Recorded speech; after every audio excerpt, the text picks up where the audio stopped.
Un pasteur a des qualifications, il a des qualités qu'il doit remplir. Et ce sont ces qualités, n'est-ce pas, qui feront la force de son ministère. Mais bien aimés dans le Seigneur, on ne peut pas être serviteur de Dieu, on vit dans le péché et, n'est-ce pas, on ne s'attend pas avec les gens. On ne peut pas servir comme ça. On ne peut pas servir dans le péché. On ne peut pas servir dans les désordres. On ne peut pas servir le Seigneur comme cela. Parce qu'un serviteur de Dieu est un porteur de paix. Jésus l'a dit dans Matthieu 5, il dit, « Heureux ceux qui procurent la paix, car ils seront appelés fils de Dieu. » Heureux ceux qui procurent la paix, car ils seront appelés fils de Dieu. Nous sommes obligés de procurer la paix avec tous, parce que Dieu nous envoie vers ces gens-là. Si je ne suis pas en paix avec mon environnement, si je ne suis pas en paix avec ma famille, si je ne suis pas en paix dans ma société, j'aurai aussi, n'est-ce pas, la difficulté de leur transmettre l'évangile. Parce que je ne vis pas en paix avec eux. Comme ça s'est fait aujourd'hui. Il y a des gens qui confondent le Saint-Esprit avec une simple force. Il y a des gens qui confondent le Saint-Esprit avec une simple influence. Ceux qui disent que le Saint-Esprit est une force, ceux qui disent que le Saint-Esprit est une influence. Le Saint-Esprit n'a jamais été une force, le Saint-Esprit n'a jamais été une influence. Mais le Saint-Esprit est Dieu. Il a les attributs divins, il est Dieu. Il est Dieu, il a de la force, il a de l'influence, il a de la puissance, mais lui n'est pas la puissance, lui n'est pas la force, lui n'est pas l'influence. Comment voulez-vous bien aimer? Comme je le disais autrefois, nous sommes en train de constater aujourd'hui que les églises sont devenues des groupes d'intercession. Les groupes d'intercession. Nous organisons facilement 30 jours de prière, nous organisons facilement 15 jours de prière, nous organisons facilement 10 jours de prière, mais moins nous organisons, n'est-ce pas, nous organisons les séances d'enseignement de 10 jours, de 15 jours, de 30 jours, de 50 jours. Il n'y en a presque pas.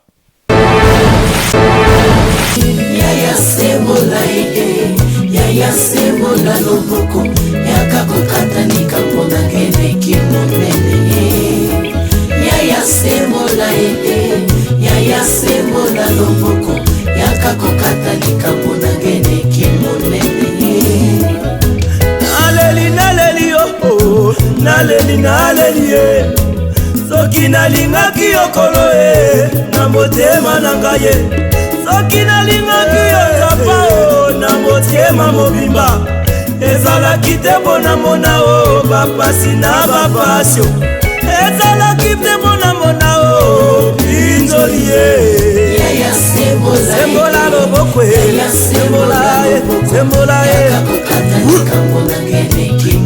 Zambo yo asala adamu loboko yesalaka ewa ye sembola ye sembola ye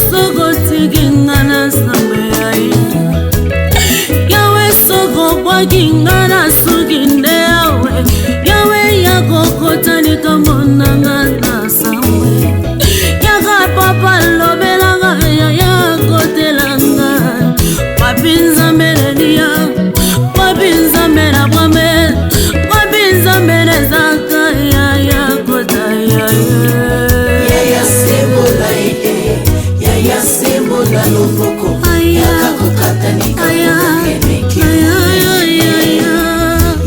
Sembola ya yolobo Sembola ya yolobo Yagosimanga ya osengule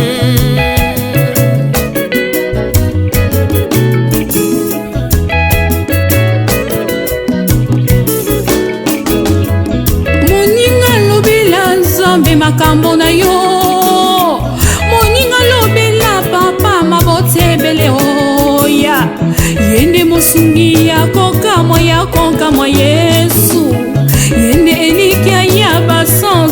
ye Yaya sembola ide, yaya sembola loboko, yaka kokata likambo na ngene kimonene. Yaya sembola ide, yaya sembola loboko, yaka kokata likambo na ngene kimonene.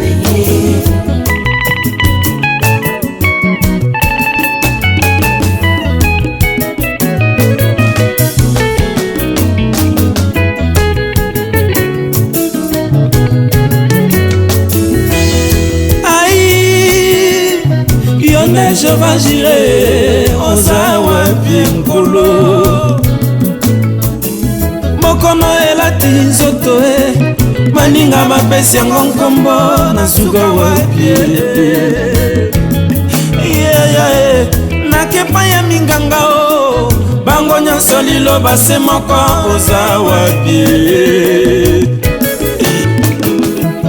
nzambe nabelelaka ekolo sembola loboko oza wapi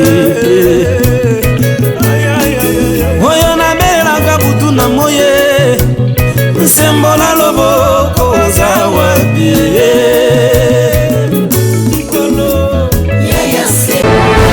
Bien-aimés dans les Seigneurs, nous vous saluons au nom de Jésus-Christ, le Christ qui nous donne la vie gratuitement, le Christ qui nous fait grâce de vivre, de respirer, de travailler. À lui soit l'honneur, la gloire au siècle des siècles. Nous vous aimons et nous manifestons cet amour en partageant avec vous la parole de Dieu. Comme nous le disons toujours, que nous bénissons la voix céleste qui est dirigée par notre frère Alvin. Cette voix céleste qui nous donne à tout moment des opportunités et pour partager avec vous la parole de Dieu. Je pense que ça fait toute une série des enseignements où nous sommes en train de parler sur les différentes catégories de pasteurs aujourd'hui dans le monde. Et nous avons dit des choses dans nos émissions passées. Et là, nous nous sommes attelés sur le vrai pasteur pour dire aux enfants de Dieu que Dieu n'a pas perdu ses serviteurs. Dieu a encore ses serviteurs dans le monde et sur la terre. Ils sont là pour servir Dieu. Nous ne pouvons pas, n'est-ce pas, perdre l'espoir. Nous ne pouvons pas perdre l'espoir parce que s'il y a présence des faux, il y a aussi des vrais. Ces hommes appelés par Dieu, ces hommes qui souffrent pour l'évangile, ces hommes qui sont mal compris, peut-être même minimisés, mais ils sont là. Ils sont mandatés par Dieu pour annoncer l'évangile, pour que le peuple de Dieu se prépare en l'enlèvement de l'Église. Et la fois passée, j'ai essayé, n'est-ce pas, de donner les qualifications d'un bon pasteur. Et là, je le disais un peu en désordre. Mais aujourd'hui, nous allons parler de ces mêmes qualifications d'une manière répartie, d'une manière ordonnée. Et si nous ne terminons pas toutes ces qualifications aujourd'hui et que le Christ ne revenait pas, je pense que la fois prochaine, nous pouvons, n'est-ce pas, continuer. Et là, permettez-moi de lire un passage de la Bible qui va nous introduire dans notre enseignement du jour. Il s'agit de 1 Timothée, chapitre 3. Je vais lire à partir du verset 1er jusqu'au 5e. Je disais 1 Timothée, chapitre 3, versets 1 à 5. Il est écrit: car cette parole est certaine, si quelqu'un aspire à la charge d'évêque, il désire une œuvre excellente. Il faut donc que l'évêque soit irréprochable, mari d'une seule femme, sobre, modéré, réglé dans sa conduite, hospitalier et propre à l'enseignement. Il faut qu'il ne soit ni adonné au vin, ni violent, mais indulgent, pacifique, désintéressé. Il faut qu'il dirige bien sa propre maison et qu'il tienne ses enfants dans la soumission et dans une parfaite honnêteté. Car si quelqu'un ne sait pas diriger sa propre maison, comment prendra-t-il soin de l'Église de Dieu? Il ne faut pas qu'il soit un nouveau converti, des pères qu'enflés d'orgueil, il ne tombe sous le jugement du diable. Vous pouvez faire la suite, parce que le verset qui suit dit, il faut aussi qu'il reçoive un bon témoignage du C du dehors, afin de ne pas tomber dans l'opprobre et dans le piège du diable. Mais bien aimés dans le Seigneur, les livres que je viens de lire figurent parmi les épîtres pastorales. Nous en avons 3 dans la Bible. Nous avons 1 Timothée, 2 Timothée et les livres des Tite. Les 3 sont appelés les épîtres pastorales parce qu'on retrouve dans ces 3 épîtres, les 3 épîtres nous enseignent le comportement d'un serviteur de Dieu. Comment un serviteur de Dieu doit se comporter dans sa famille, dans l'église, dans la famille. Dans ces 3 épîtres, on parle de conduite, du comportement, de l'éthique, n'est-ce pas, qu'un serviteur de Dieu doit suivre. Et aujourd'hui, partant de ce que nous avons lu comme texte, nous voulons répartir, parler des qualifications pastorales. Un pasteur a des qualifications, il a des qualités qu'il doit remplir. Et ce sont ces qualités, n'est-ce pas, qui feront la force de son ministère. On ne peut pas servir Dieu sans qualité, sans valeur. On ne peut pas servir Dieu comme on sert dans une entreprise mondaine. Parce qu'on ne dirige pas l'église comme on dirige les marchés. On ne dirige pas aussi l'église comme on peut diriger une entreprise. La direction d'une entreprise mondaine est différente de la direction de l'église. Parce que l'église, c'est la maison de Dieu. Alors la Bible, n'est-ce pas, est notre règle de foi. Elle est là pour nous montrer ce que nous devons faire, ce que nous devons accomplir, comment nous devons diriger l'œuvre de Dieu. Et le pasteur doit avoir des qualités. Et dans ces qualités, nous allons les répartir. D'abord, nous allons parler des qualifications spirituelles. L'homme de Dieu doit avoir des qualifications spirituelles. Si vous voulez, les qualités spirituelles. Et dans ces qualifications spirituelles, il y a un serviteur de Dieu doit mener une vie de la sanctification et vivre en paix avec tous. La Bible dit dans Hébreux 12, 14, « Recherchez la paix et la sanctification sans laquelle personne ne verra le Seigneur. » Pour vous qui me suivez avec attention, je suis en train de parler des qualifications des pasteurs.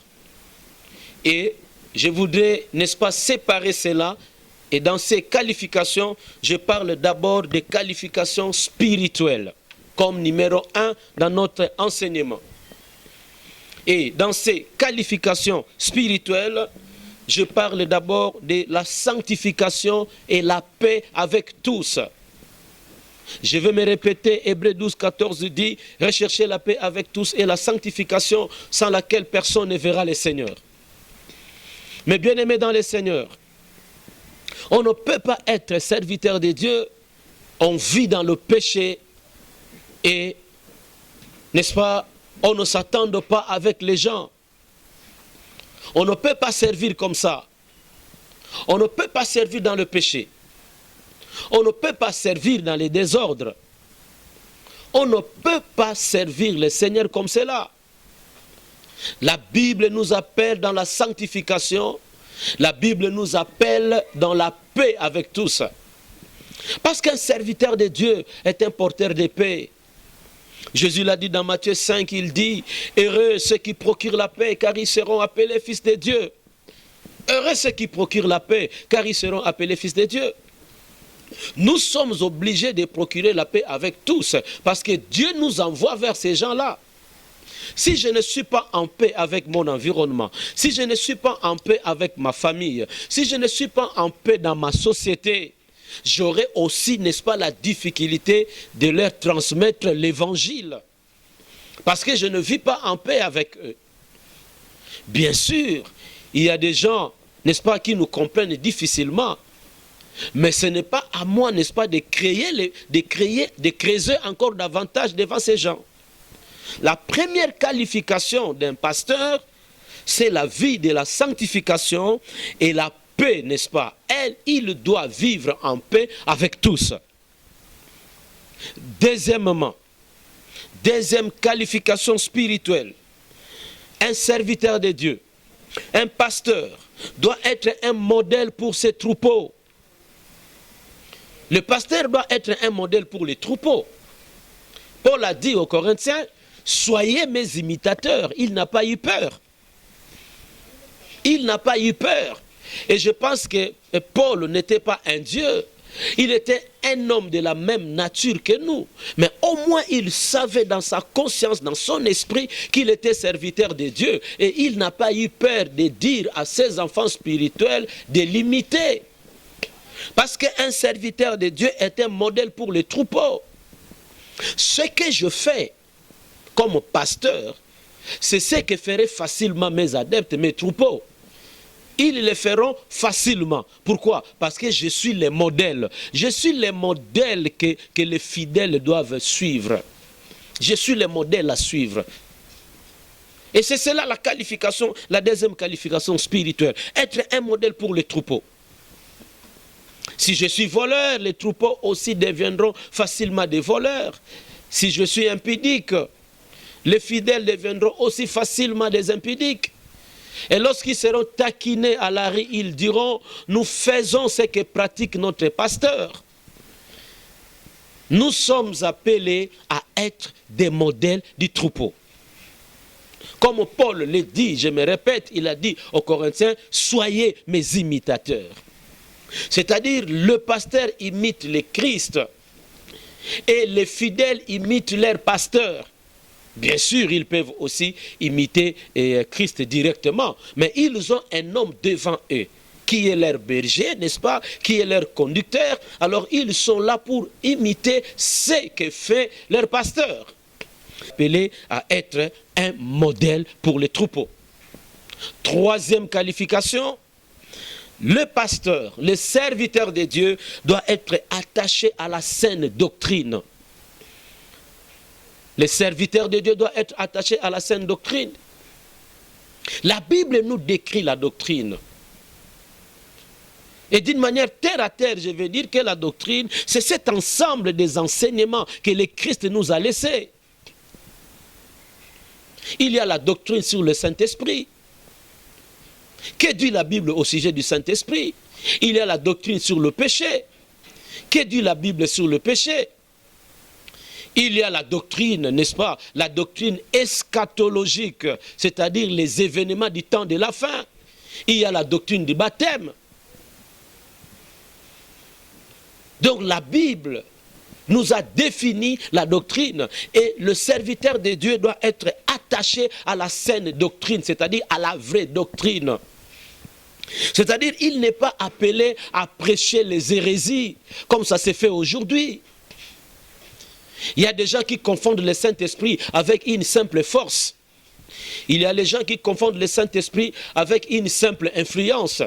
Ceux qui disent que le Saint-Esprit est une force, ceux qui disent que le Saint-Esprit est une influence. Le Saint-Esprit n'a jamais été une force, le Saint-Esprit n'a jamais été une influence. Mais le Saint-Esprit est Dieu.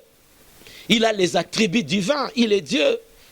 Il est Dieu, il a de la force, il a de l'influence, il a de la puissance, mais lui n'est pas la puissance, lui n'est pas la force, lui n'est pas l'influence. Un serviteur de Dieu doit maîtriser la doctrine.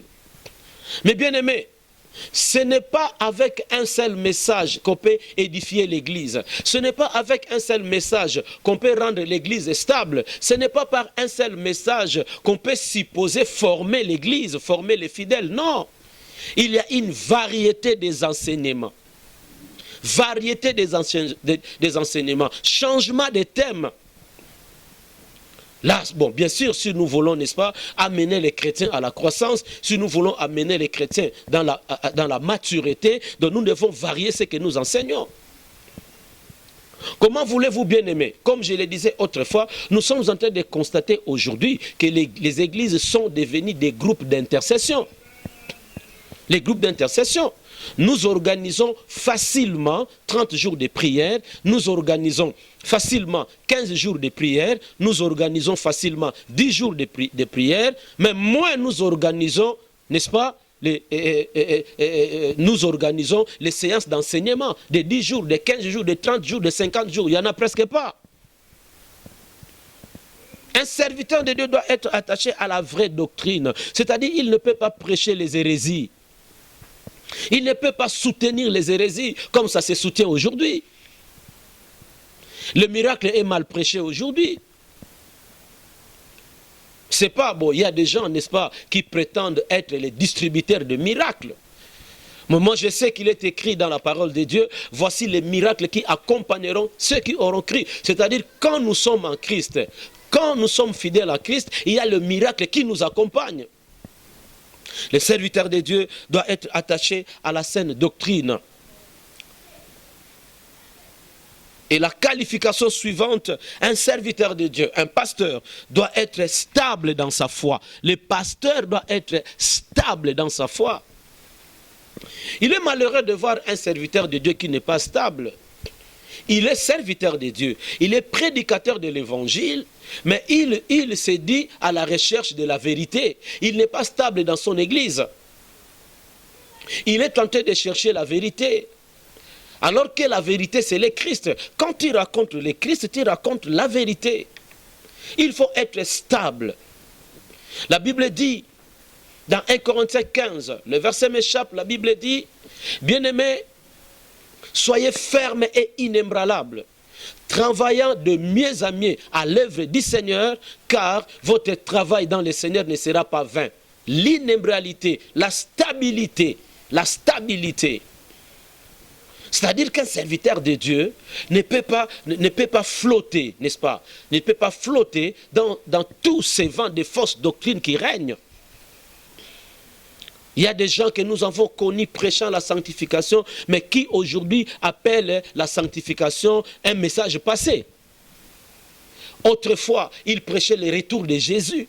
Mais aujourd'hui, il dit, bon, ce n'est pas le message de l'ère. Alors moi, je me pose la question de savoir, quel est le message de l'ère? C'est la prospérité? Quel est le message de l'ère? Quel est le message de l'ère? Si la sanctification est un message dépassé, si le retour de Jésus est un message archaïque, alors quel est le message de l'heure?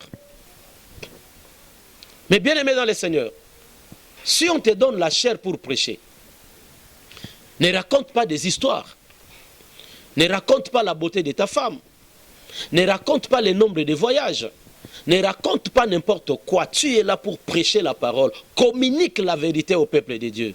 Communique la vérité, parle de Jésus. Parce qu'un bon message doit être christocentrique, c'est-à-dire je prêche autour du Christ, je révèle le Christ.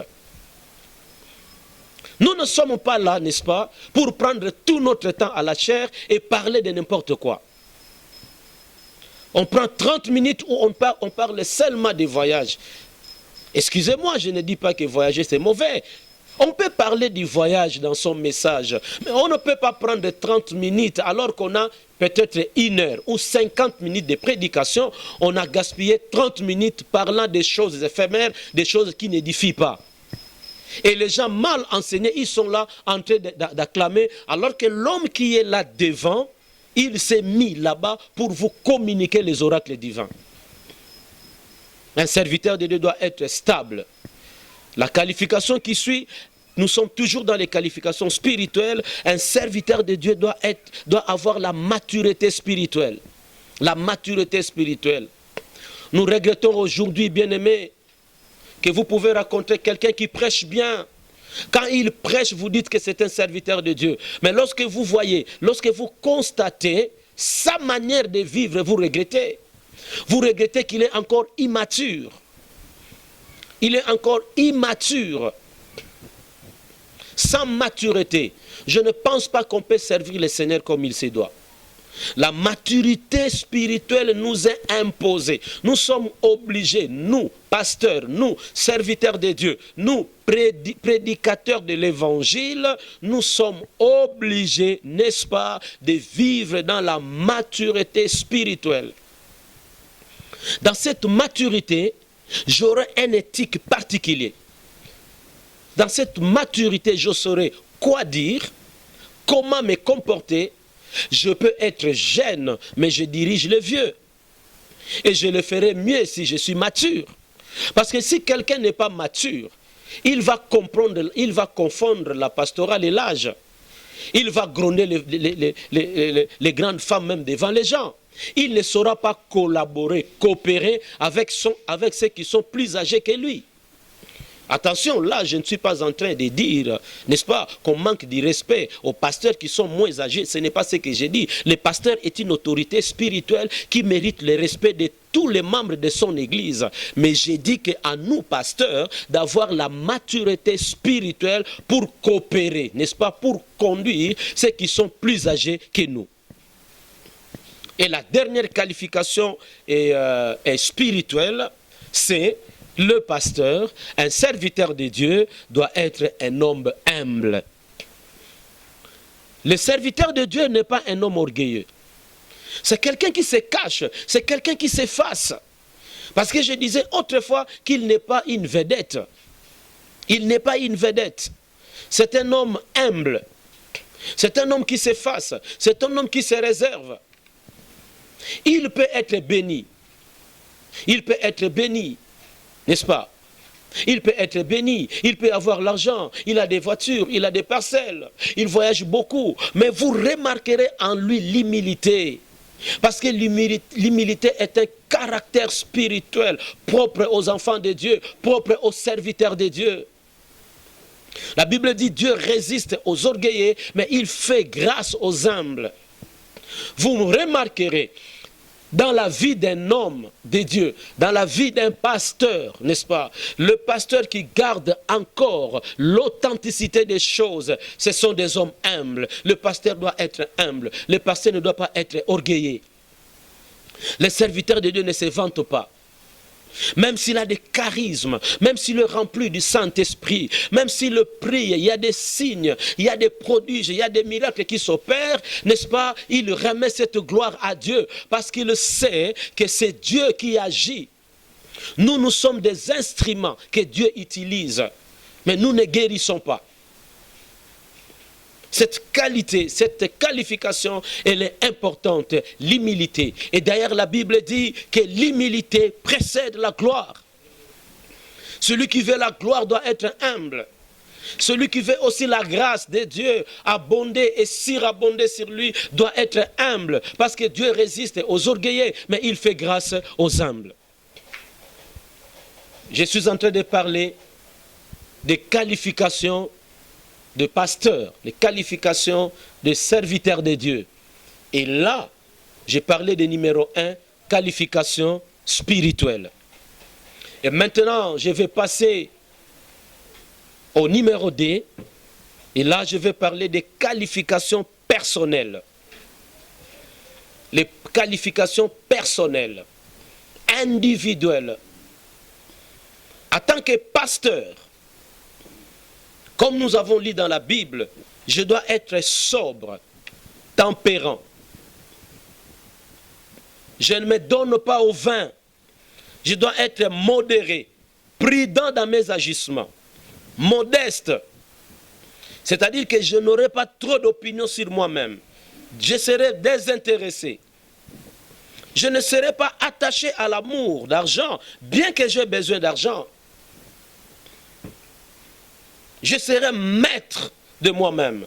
Je ne serai pas violent, je serai indulgent, c'est-à-dire équitable.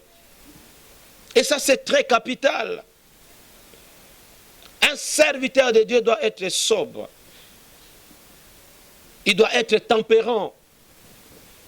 Il ne se donne pas au vin. On ne prophétise pas après avoir bu du vin. On est ivre. Et quand on prophétise, ceux qui sont devant vous pensent être devant un homme rempli du Saint-Esprit, alors que l'homme est ivre. Il dit des choses qu'il ne maîtrise pas. Non.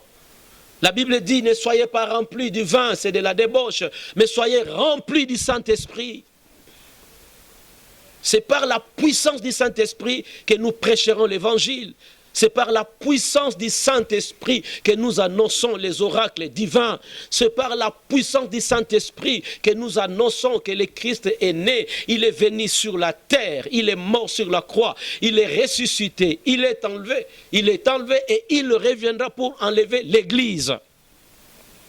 Ce n'est pas le vin qui peut influencer la vie du prédicateur, la vie du serviteur de Dieu, la vie d'un pasteur, la vie d'un apôtre, la vie d'un prophète, la vie d'un docteur, la vie d'un évangéliste. Non, ce n'est pas l'influence du vin. Nous n'avons pas besoin d'être influencés par quoi que ce soit, parce que Dieu dote ses serviteurs de la puissance du Saint-Esprit pour affronter le ministère. Les qualifications personnelles, être sobre, modéré, modeste, pas violent, mais indulgent. Et ça, c'est très capital. C'est très capital, bien-aimé. C'est très capital. Sans qualification, on ne peut pas servir le Seigneur.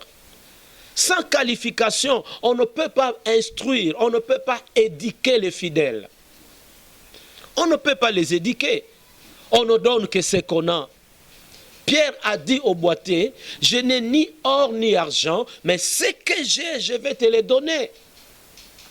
Pierre croyait avoir quelque chose de la part de Dieu, parce que chaque ministre de Dieu a quelque chose qu'il a reçu de Dieu. Il enseigne aussi par ses comportements. Il enseigne par sa façon de parler. Il enseigne par sa façon de vivre dans son environnement. Serviteur de Dieu, enfant de Dieu, ministre de Dieu, sois sobre, sois modéré, sois maître de toi-même. Ne sois pas violent, mais sois indulgent. Là, c'est le numéro 2. Je parlais des qualifications personnelles. 3, pour terminer aujourd'hui, je vais parler des qualifications sociales.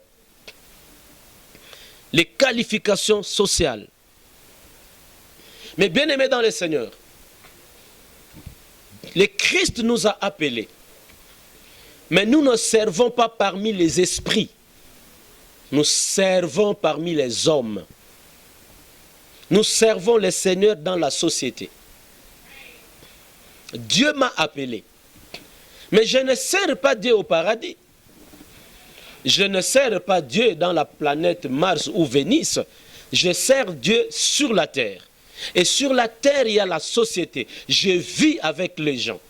Je vis avec les gens plus âgés que moi, moins âgés que moi, avec les amis, avec les camarades.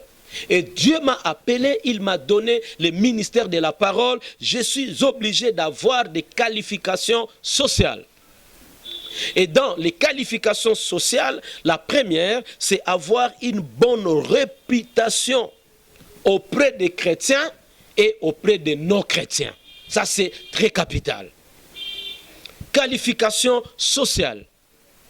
Un serviteur de Dieu, un prédicateur de l'évangile, un pasteur doit avoir une bonne réputation auprès des chrétiens et auprès des non-chrétiens.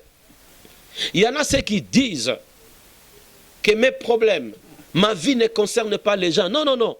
En tant que serviteur de Dieu, les gens s'intéressent. Les gens s'intéressent à ma vie. Les gens s'intéressent à ma réputation. Les gens s'intéressent à mon témoignage simplement parce que je suis pour eux un éducateur, un instructeur. Je ne peux pas vivre, n'est-ce pas? Je ne peux pas vivre comme je le veux. Non, parce que je suis un éducateur, je suis un instructeur. Je me mets devant les gens et je parle. Quand je parle là, j'annonce la parole de Dieu. Ils ont besoin, n'est-ce pas, que j'ai une bonne réputation. Donc la réputation ici, elle est double. Une bonne réputation dans l'Église auprès n'est-ce pas, des chrétiens, et une bonne réputation en dehors de l'Église. Il y a les gens qui nous suivent de loin. Dans le quartier que j'habite, il y a des gens, n'est-ce pas, qui me connaissent en tant que pasteur. Et vous savez, ces gens-là, les païens, bien que non enseignés, mais ils savent ce qu'un pasteur doit faire et ce qu'un pasteur ne peut pas faire. Ils connaissent ces choses-là. C'est pourquoi il arrive, quand on commet quelque chose, le païen va dire, oh, même lui aussi peut faire ça, lui qui est pasteur. Alors qu'est-ce que nous ferons? Les qualifications sociales. Avoir une bonne réputation.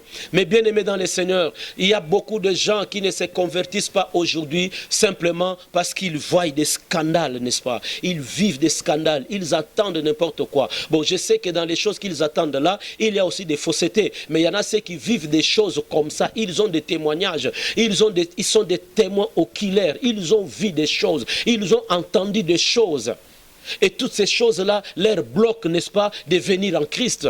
Nous ne sommes pas là pour bloquer les gens venir en Christ. Nous sommes là, n'est-ce pas, pour attirer les gens venir en Christ parce que nous savons que le monde dans lequel nous habitons n'est pas un monde éternel, c'est un monde qui sera brûlé.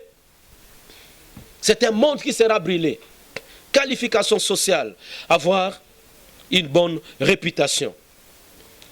Deuxièmement, dans les qualifications sociales, il ne faut pas exposé. Il ne faut pas être exposé au scandale. Il ne faut pas scandaliser l'Église. Il ne faut pas scandaliser les chrétiens. Il ne faut pas aussi scandaliser les non-chrétiens. Parce que les non-chrétiens, demain, ils deviendront chrétiens comme nous.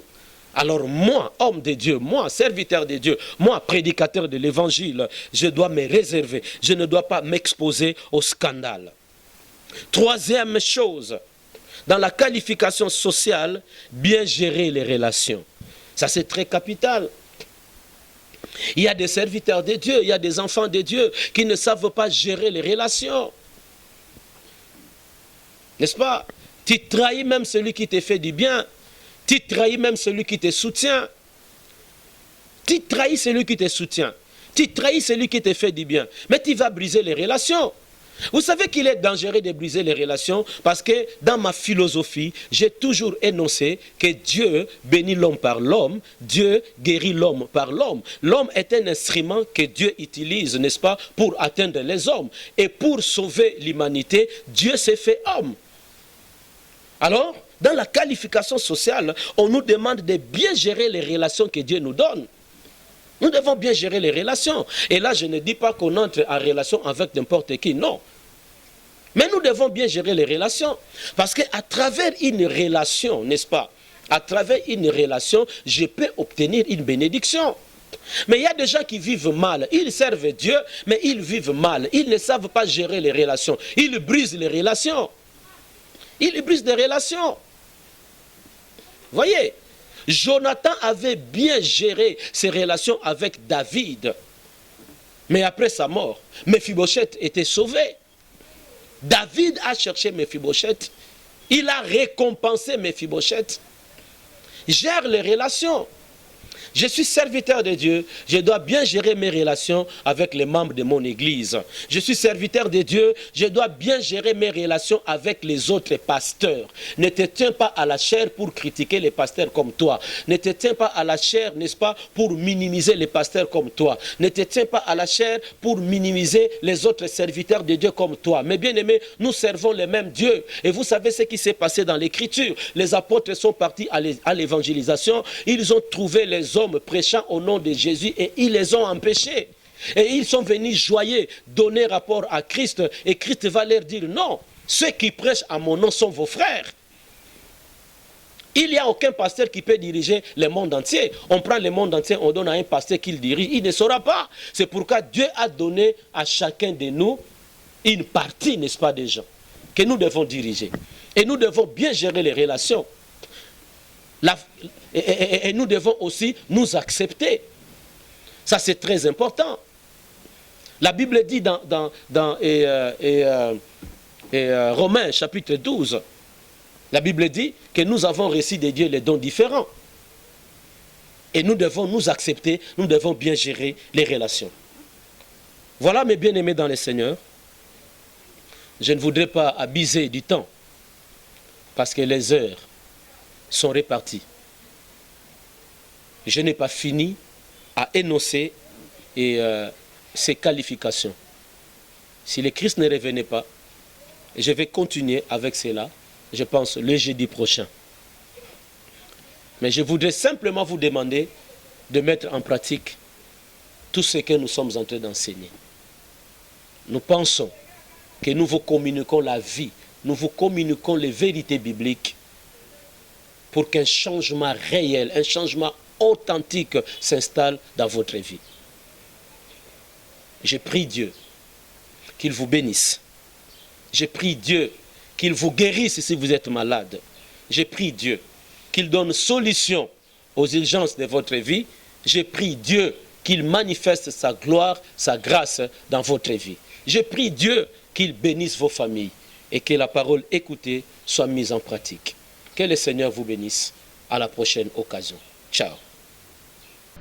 Que bien-aimés dans le Seigneur, vous qui avez l'habitude de nous suivre à la Voix Céleste qui nous donne toujours des opportunités de partager avec vous la parole de Dieu, la Voix Céleste qui est dirigée, chapeautée par notre frère Alvin.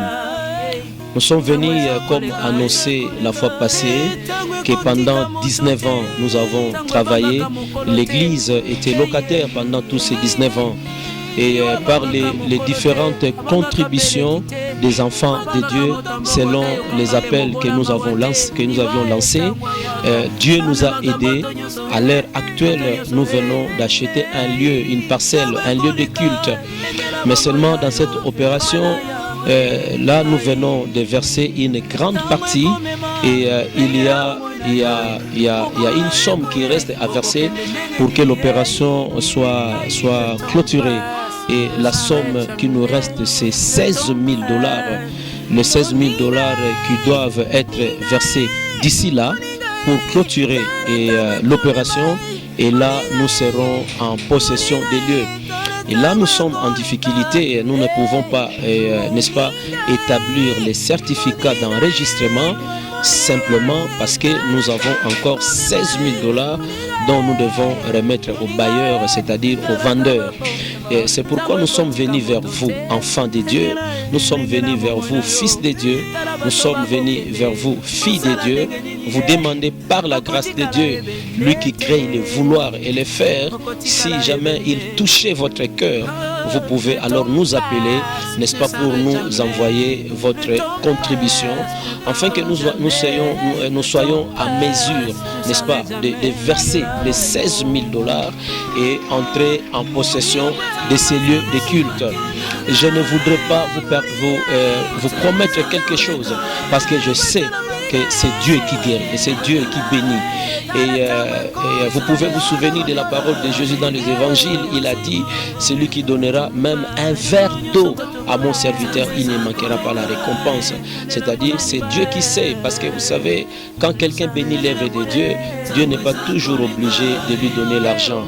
On peut donner l'argent, mais Dieu donne la bonne santé. Et là, je dis que je ne vous promets rien. Dieu sait ce qu'il va faire.